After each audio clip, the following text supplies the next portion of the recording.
your pardon, Miss Elizabeth, for interrupting.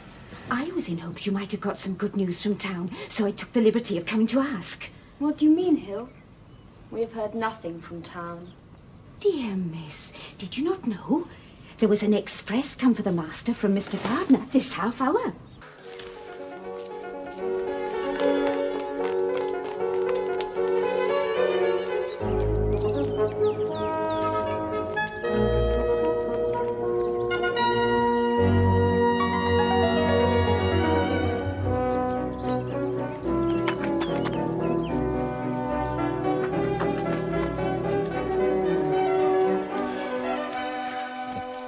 Well, Lizzie.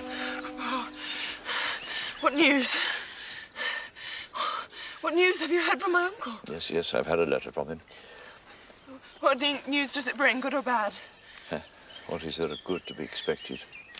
Perhaps you'd like to read it yourself.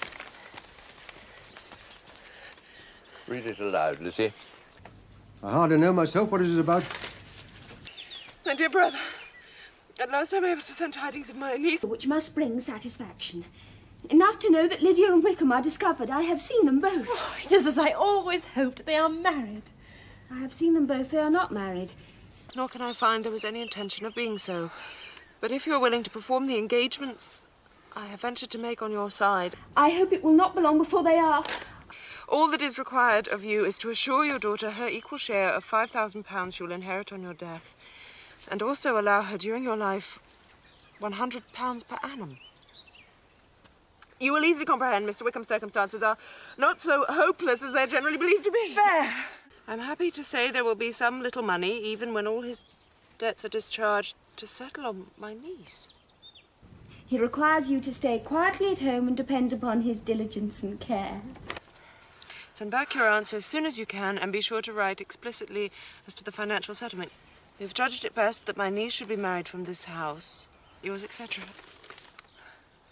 Father, Wickham is to marry Lydia. Is it possible? He must not be undeserving as we thought.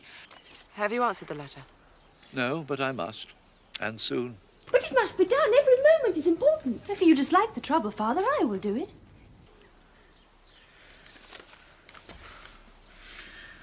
And they must marry.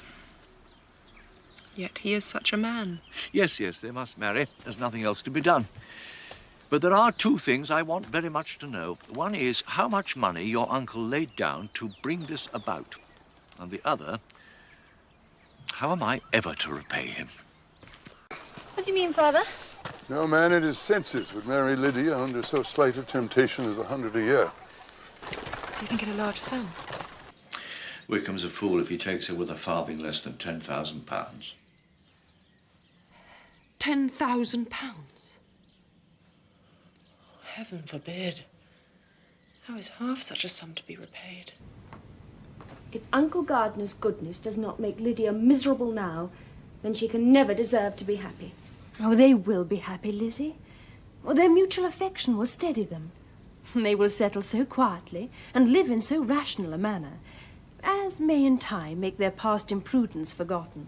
Their conduct has been such that neither you nor I nor anyone can ever forget. It is useless to talk of it.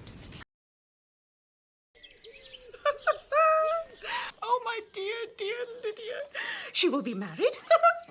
She will be married at 16. Oh, my good, kind brother. I knew how it would be. I knew he would manage everything. Oh, how I long to see her and her dear, dear Wickham. What her clothes! Her wedding clothes. Lizzie, my dear, go down to your father and ask how much he will give her. Ring the bell, Kitty. Mother, we are under great obligation to Uncle Gardiner. He must have laid out a great deal of money to pay off Mr. Wickham's debts. And why should he not? Who else should lay out money but our own uncle? If my brother had not chosen to marry and have children, I should have had all his money. I'm sure he's never given us a thing before, apart from a few presents. Oh, well, I am so happy. A daughter married. Mrs. Wickham. Ooh, how well that sounds. And only just 16. Oh, Jane, as soon as I am dressed, I shall go to Meryton and tell my sister Phillips. And tell the servants they will have a bowl of punch.